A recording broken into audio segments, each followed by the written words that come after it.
Meus irmãos e minhas irmãs, a figura que aparece como o grande confidente de Deus neste domingo é João, que a igreja afirma se tratar do discípulo amado, acredita que ao menos toma para si as características do discípulo amado, autor do Evangelho, autor das 3 cartas e autor do Apocalipse.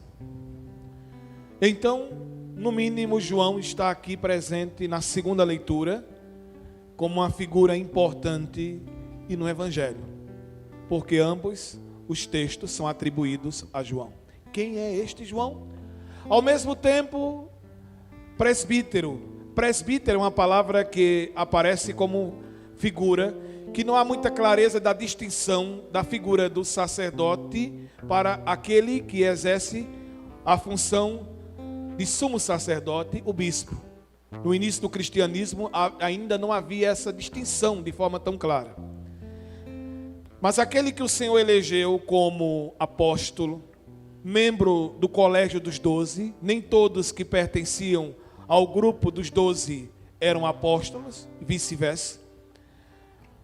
O grupo dos 12 era composto por aqueles que estiveram acompanhando Jesus desde o batismo de João até o episódio da Páscoa, de sua paixão, morte e ressurreição. Assim, os Atos dos Apóstolos, o início dos Atos, para a eleição de Matias, cuja memória a igreja irá celebrar no próximo dia 14, vai justamente colocar estas características, enquanto que o apóstolo não foi aquele que teve necessariamente uma convivência histórica com Jesus, mas uma experiência com o Cristo ressuscitado. Por isso que o apóstolo Paulo toma para si este título, este ofício. E somente estas figuras poderiam ser chamadas de apóstolos, aqueles que contemplaram, que estiveram, que fizeram experiência com Jesus ressuscitado e foram enviados em missão. O termo apóstolo vem de uma expressão grega que significa enviado. Enviado para anunciar, enviado em missão, para levar a pessoa de Jesus, para que cumpra aquele mandato do final do Evangelho, sobretudo Mateus e Marcos, que Jesus ordena com um imperativo missionário que partam para anunciar e fazer as nações discípulas do amado Mestre.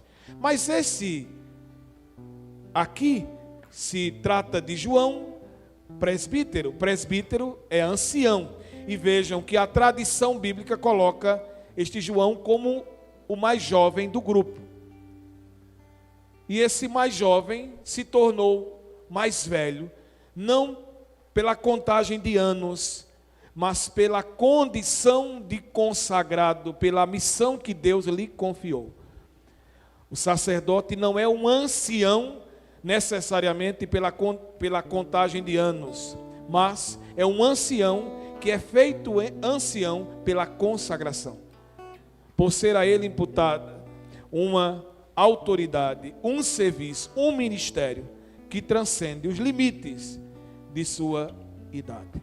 Pois bem, é este apóstolo João, e trata justamente de consolar o povo, o novo Israel que é a igreja.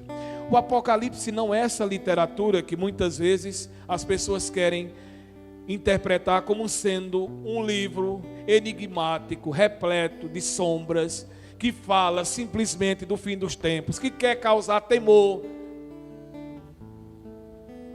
que promove no ambiente da comunidade conjecturas, divagações. Não.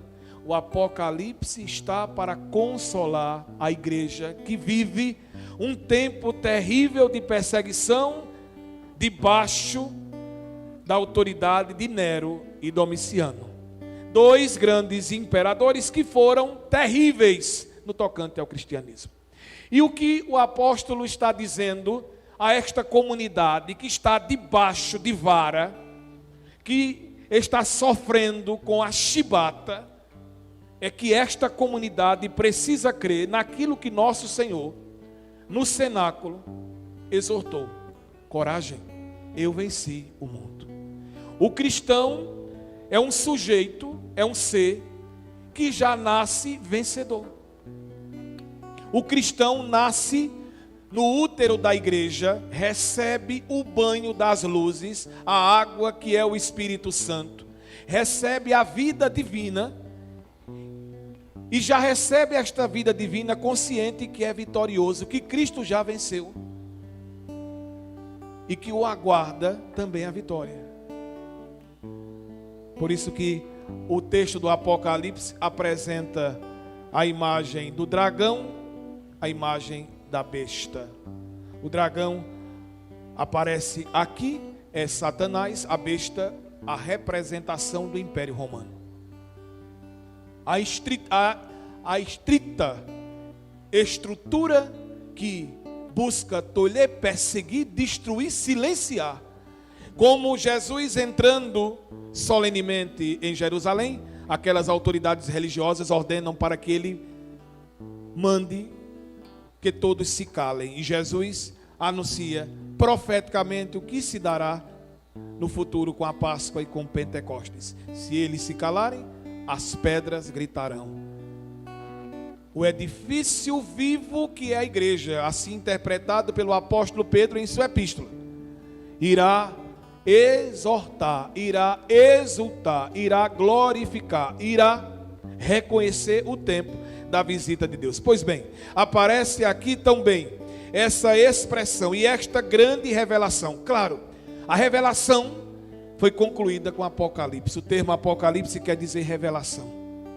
A partir de Jesus não existe mais revelação. O que temos são experiências místicas. As experiências depois do Apocalipse, elas foram experiências interiores. Não foram aparições externas, mas foram experiências interiores. O vidente, no Apocalipse, o vidente, durante os textos do Evangelho, eles faziam experiências externas. A partir do fechamento do livro, as experiências são interiores, são moções interiores, e que toda experiência da igreja precisa estar pautada justamente na experiência daquilo que trata o texto sagrado do apóstolo Paulo na carta aos Gálatas, no capítulo 1, versículo 8. Cuidado para que tudo que a gente prega esteja calibrado pelo Evangelho de Jesus Cristo, esteja guiado e iluminado pela autoridade da igreja. E por que é necessário que isso aconteça? Para que nós não venhamos de fato a falar algo que vai na contramão daquilo que a igreja sempre acreditou. E o que pode acontecer? Paulo diz: aquele que anuncia um evangelho diferente daquele que estamos pregando seja considerado fora da comunhão. Aí vem a palavra excomunhão, anátema. Aquele que está fora, aquele que se colocou fora, está fora da comunhão da igreja, do corpo místico que é a igreja. Os grandes místicos da igreja, diferente de Lutero, não pensou numa reforma, numa renovação ad extra do ambiente externo, mas ad intra, dentro da igreja. O exemplo de São Francisco de Assis, que tem uma experiência, aquele sonho sustentando as colunas da igreja, escuta no seu interior uma ordem divina de reconstruir a igreja, e passa a reconstruir as ruínas da antiga igreja de São Damião. Depois entende que ali tem um sentido, mas um sentido muito mais profundo. Está falando no interior da igreja. É aquela reforma que realizou o Papa Francisco. Fez com que a igreja fosse vivendo esta primavera, uma primavera que já foi profetizada no Concílio Vaticano II. O que mais se observou durante esses dias de velório, do funeral do Papa, foi o número grandioso de jovens que escutaram, que entenderam, que se perceberam ouvidos pelo Papa, escutados pelo Papa. Vejam, a necessidade de tudo fazer, mas em comunhão com a igreja. De tudo fazer, mas pensando no princípio da obediência, da relação íntima com a igreja, se submetendo à vontade de Deus. Aqui está um pressuposto importantíssimo que separa o cristianismo do protestantismo. Ou pelo menos o cristianismo católico do cristianismo protestante. O cristianismo protestante vai se desenvolvendo sem uma vertente única, mas se vai colocando, se espalhando, sem um ordenamento, sem um princípio de unidade. O cristianismo, que é fruto da experiência de Pentecostes, diverso da experiência de Babel, do capítulo 11 do livro do Gênesis, aquilo que nós vimos no texto dos Atos dos Apóstolos, no capítulo 2, quando o Espírito é derramado, a grande efusão, a promessa que Deus fez pelo profeta Joel, que naqueles dias o Espírito seria derramado sobre os anciãos, sobre os jovens, ao ponto de fazer os jovens profetizarem o que era a própria atitude ou atividade dos anciãos, e aos idosos a capacidade de sonhar o que é próprio da esperança da juventude. Mas sempre com um princípio de unidade. Foi o que aconteceu em Pentecostes, nos Atos dos Apóstolos. Por isso que é tão importante perceber como a estrutura da palavra de Deus, a boa nova de Jesus Cristo, parte dessa comunhão, e é para esta comunhão que Ele está nos convidando. E tendo consciência, quando Ele abre o texto, Ele diz que está falando como um irmão, mas um irmão que foi gerado na cruz, no sofrimento, na perseguição, na realidade de turbulência, de tribulação. A tribulação é a imagem da cruz, porque na árvore da cruz é gerado o novo homem. O homem, o ser humano foi restaurado na cruz. E a cruz é o termômetro do mundo cristão. A cruz é o modelo, é a vida do cristão. O próprio Papa Francisco, mencionei no último domingo, dizia por ocasião do período em que passou no hospital, que a alegria do Evangelho também faz a experiência da cruz. Infelizmente nós, quando passamos por dificuldades, por qualquer tipo de provação, quando somos questionados, quando aparentemente somos incompreendidos, quando não se faz aquilo que nós queremos, muitas vezes, como é que agimos? Muitas vezes, infelizmente, vamos entronchando a cara, vamos abandonando por coisas tão insignificantes a boa nova de Jesus Cristo, nos esquecendo que tantos homens e mulheres, heróis e heroínas, pessoas corajosas, derramaram sangue, deram a vida, ofereceram a própria vida, morreram sacrificando a própria vida por amor a Jesus e de certa forma aos outros, a todos nós. Por quê? Porque a maior oblação que alguém pode fazer pelo outro é fazer com que aquela pessoa, aquilo que estou fazendo, seja uma promoção para que aquela pessoa se encontre com Jesus. O final do evangelho de hoje, vocês ouviram aquilo que João vai dizer por duas vezes. Disse no final do capítulo de hoje e dirá no final do capítulo 21. Muitas coisas Jesus realizou, mas não estão escritas neste livro. Mas por que estas foram escritas? Para que nós tenhamos fé em Jesus e para que, tendo fé nele, tenhamos a vida eterna. É isso que importa, porque não adianta o homem ganhar tudo e perder tudo, ganhar tudo neste mundo que não é nada e perder tudo que é a vida eterna. A vida terá pouco sentido se não teve o sentido pleno, que é aquela vida verdadeira. Se não tivermos nos esforçado para alcançar a vida que está no alto, a vida que é elevada, a vida que é de Deus. E o apóstolo João vai dizendo, vai apontando aquela experiência, vai nos dizendo no interior a experiência que a comunidade fez na primeira leitura que nós ouvimos. A experiência que foi para aqueles discípulos feridos, como dizia hoje o cardeal Parolin em Roma, no jubileu dos adolescentes, como a igreja hoje triste com a morte do Papa Francisco, como aqueles discípulos ali trancafiados, tristes com a morte de Jesus. nós fazemos a experiência maravilhosa na Eucaristia, porque é justamente neste momento de dor e de sofrimento que Jesus vem ao nosso encontro. E como é que Jesus vem, como veio lá? Vai dizer o apóstolo agora no texto, ele vem gloriosamente. Sim, morto, não oculta as chagas. As chagas são sinais da vitória. Mas onde vem Jesus? O apóstolo João diz: eu vejo 7 candelabros. Os candelabros aqui, imagem do fogo, mas ao mesmo tempo imagem no Apocalipse das 7 igrejas, das 7 dioceses, para dizer que Jesus vem ordinariamente na igreja.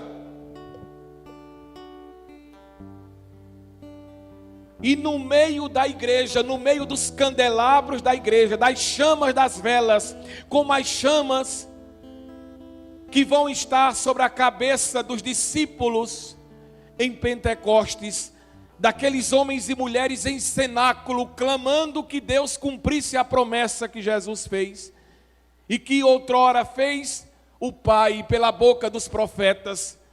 Aquela mesma chama que não se apaga, como a sarça do capítulo 3 do livro do Êxodo. É no meio daquelas chamas que ele vem glorioso, vestido com a veste gloriosa, veste sacerdotal, características que o judaísmo tinha para as vestes sacerdotais. É aquilo que apresenta tão bem o texto sagrado que nós encontramos nestas características postas. A veste de um sacerdote, que o Evangelho menciona uma veste sem costura, de alto a baixo. É a veste do sumo e eterno sacerdote, que o autor sagrado da carta aos Hebreus fará uma belíssima leitura, olhando para Jesus dirá: de fato ele é o sumo e eterno sacerdote. E como vem Jesus? Vem vestido com um cinto de ouro na cintura. É o texto do livro do profeta Isaías, no capítulo 11, versículo 5. É ele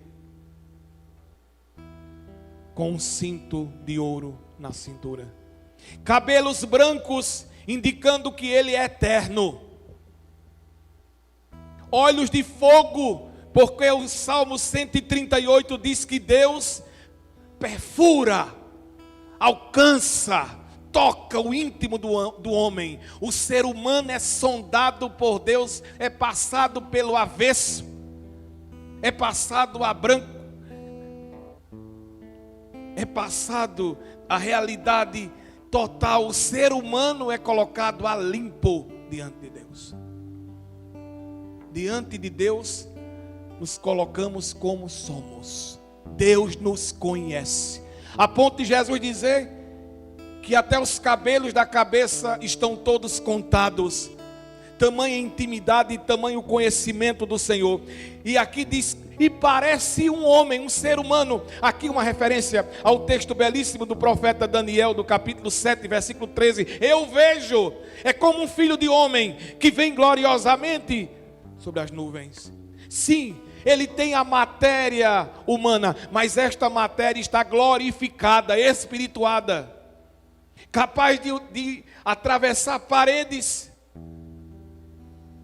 Como outrora no túmulo, quando foi ressuscitado pelo Pai, com o derramamento do Espírito Santo, Jesus teve sua natureza humana glorificada. Ele que nunca deixou de ser Deus, que se vestia e se vestindo com a natureza humana, carregava as vestes de um servo, teve sua natureza humana glorificada.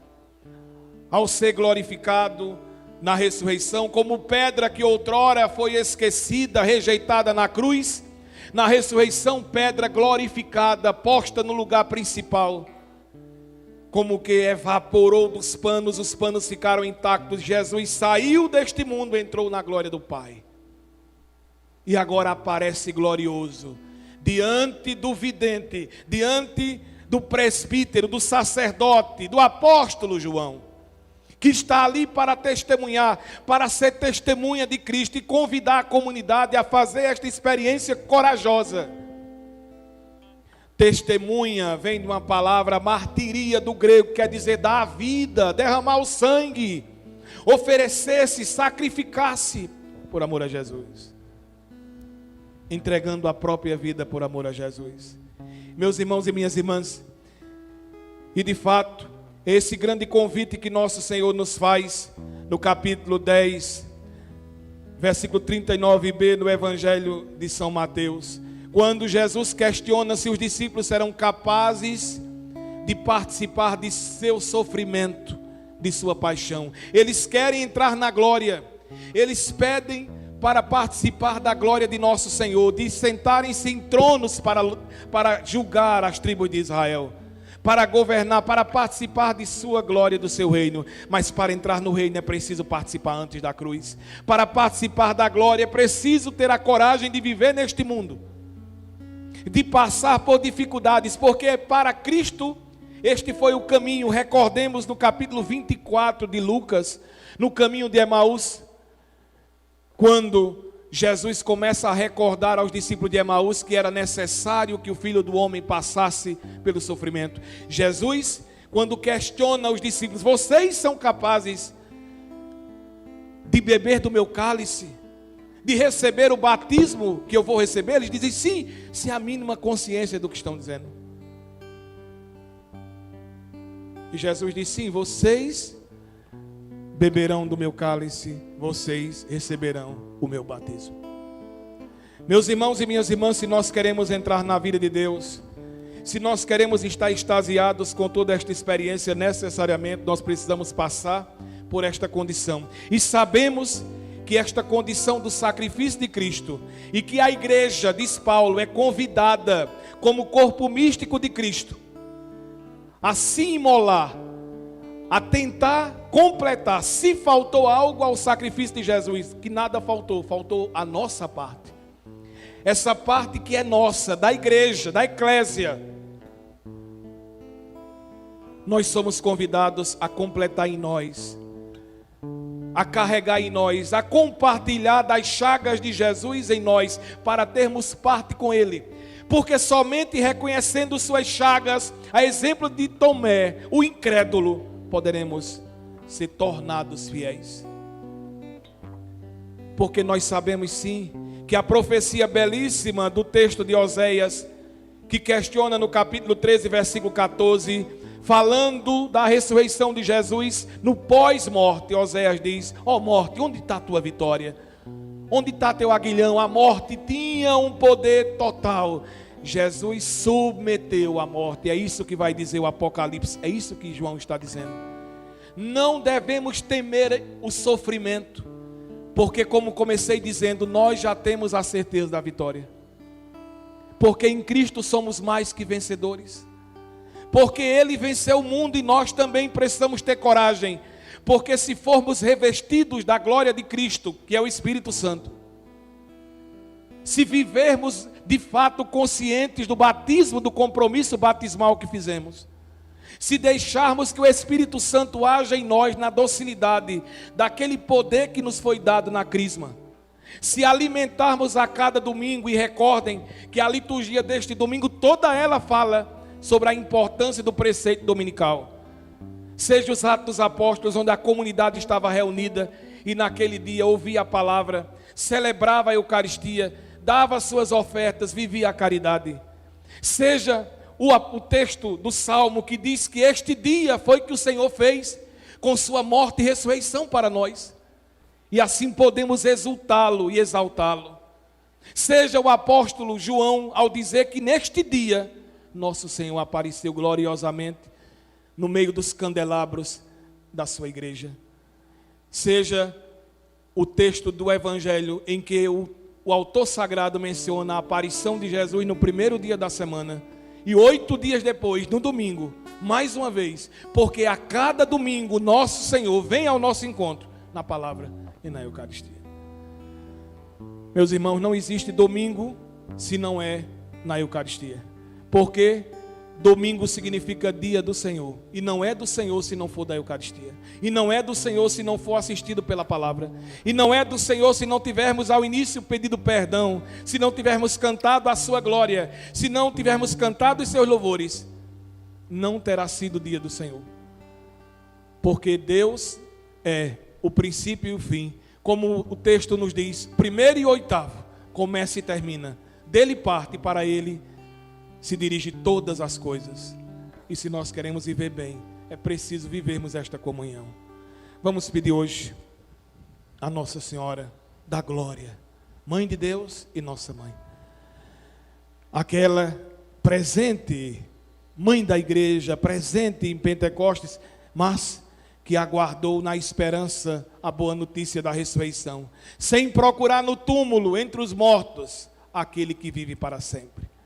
A única verdadeiramente fiel ao seu amado Filho, da cruz até a boa nova da ressurreição. Que Nossa Senhora nos faça fiéis, uma fidelidade que tenha martiria, a capacidade da própria vida, por amor a Jesus, por amor à sua igreja, por amor ao reino de Deus. Louvado seja nosso Senhor, amado e glorioso Jesus Cristo. Para sempre seja louvado.